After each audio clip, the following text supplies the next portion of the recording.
I know I'm just here for the one session, so I want to leave you with a bit of a twist, shall we say. I haven't spoken to the gym about this. You're gonna love it. All right, so we're standing on the bridge. We've just defeated the Borg. That's brilliant. I've got my phaser in my hand. Okay, I can see your characters are there. Picard is in his chair. Yeah. Okay, good. Right. And so no one's looking at me. Everyone's sort of Okay, good. I set my phaser to disintegrate, and then I put it at my hip, and then I point it. And I'm going to roll to hit. Oh, 19. So my roll to... I hit an armor class of 25. And I shoot Captain Picard. Yeah, and I hit him. And it's disintegrate. So, oh dear. Captain Picard's gone. Disintegrated. Woo! So, yeah, my character gets taken away. But that's okay, because I'm not here next week. So, yeah, surprise. Got you all. Now you don't have Captain Picard. Oh, what are you going to do? Look at the GM's face. Look at his face. Yeah. We didn't plan this before we started the session, did we? No, that's what I did. Yeah, vapor gone. Why are you looking at me like that?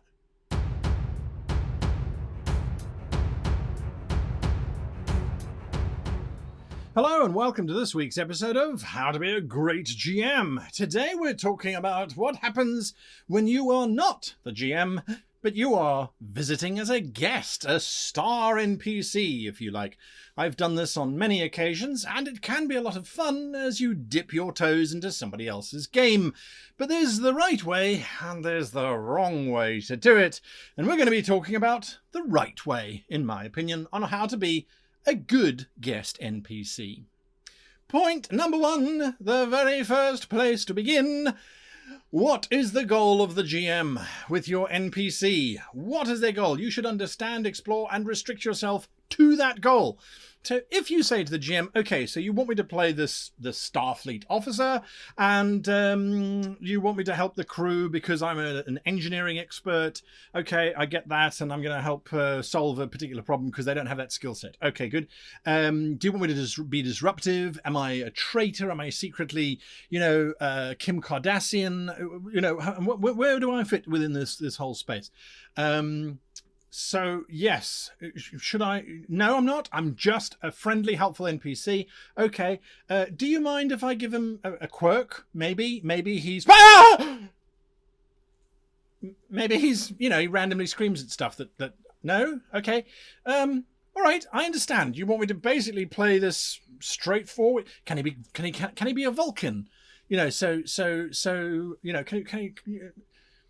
Understand what the GM's goal is. So if their goal is to have your character assassinate someone who's important to the PCs, if your goal is to play someone who's villainous or someone who's good, someone who's positive, understand that. Understand that your GM is basically using you. Okay, I need to get the players X, or I need to give them this information. I need them to move there, or I need to do that. So that's point number one. Point number two. What is the goal of the character? What motivates them and why? What is my motivation? I need a motivation. This is true. What does the character want? The character wants self-preservation. That goes without saying, generally speaking. Sometimes, though, the character might want to actually cause harm. They might want to... Your character actually wants to die. Your character is so melancholy, they're so depressive that they want to die. Or your character feels that only in death will they find salvation. Or whatever. I mean, let's move away from that morbid topic. Your character really wants to inflict grievous bodily harm upon that Vulcan, the PC, because that PC has done stuff in the past. So what motivates them? And then why would they want to do that? Oh, there was an altercation. On Daneb 5, there was an altercation 20 years ago that your PC is festered in their heart and they want revenge. So that would work. Key information. What is the key information for the PCs to know? Does my character know that this is happening? Do we need this information? Do we have that information?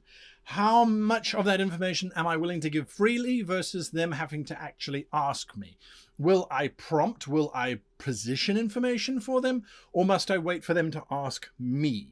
So what is that key information? And for you, this is the most crucial moment, I believe, as a good NPC, is to get that information to the PCs. So if the PCs need to know the password and the name of the ambassador, or they need to have this technology, as the guest NPC, if you can see that the players aren't going to get it because they're not asking questions, or who knows, I mean, there's a whole bunch of reasons why this could be a problem.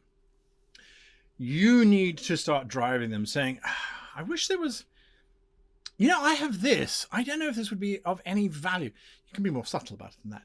But what is the key information? What do you have to give? And for me, this is always the part that I panic on. It's like, I have to remember that. I have to remember this. I have to remember this. What are the limits? How far can you go? Oh, I've set the ship to self-destruct. Oh, well, now that we've made peace with the dragon, I attack it. Let's see what happens now. How far can you go? Can you? I stab the PC. You betrayed me. Stab.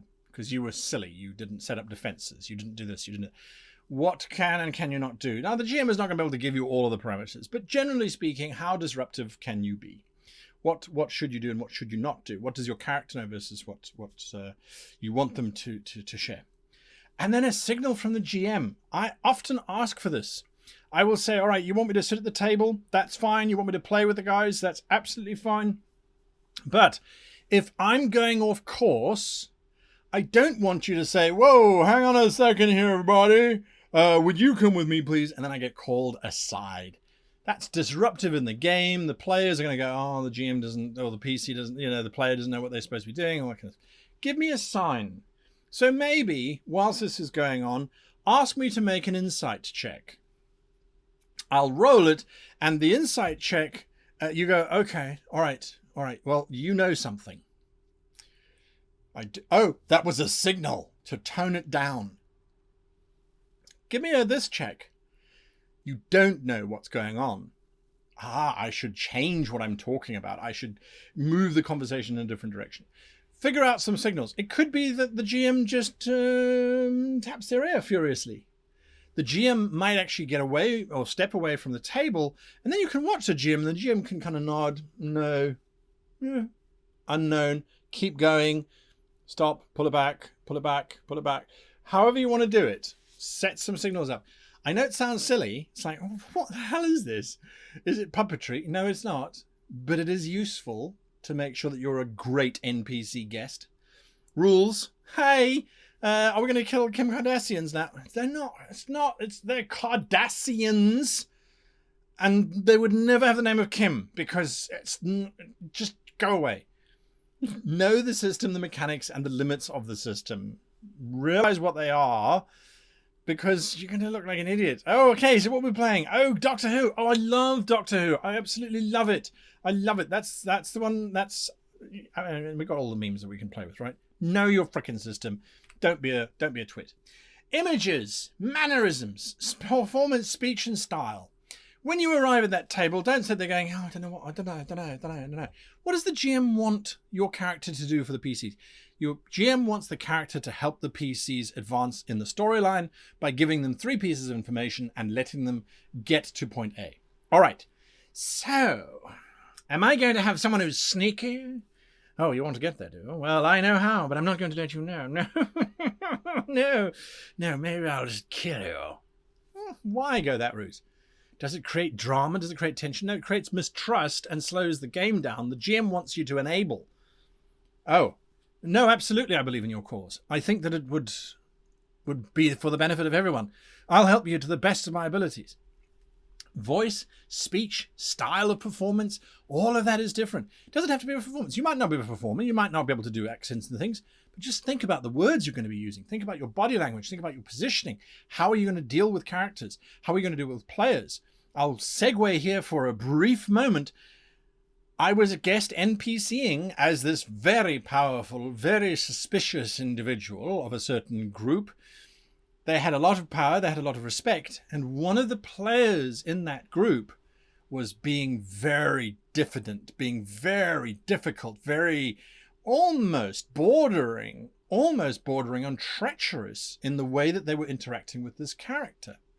Now, I knew, because I had spoken to the GM before, that my character's goal was simply to get them to go on a mission to explore something, to discover something. It was not to punish players for treacherous thoughts.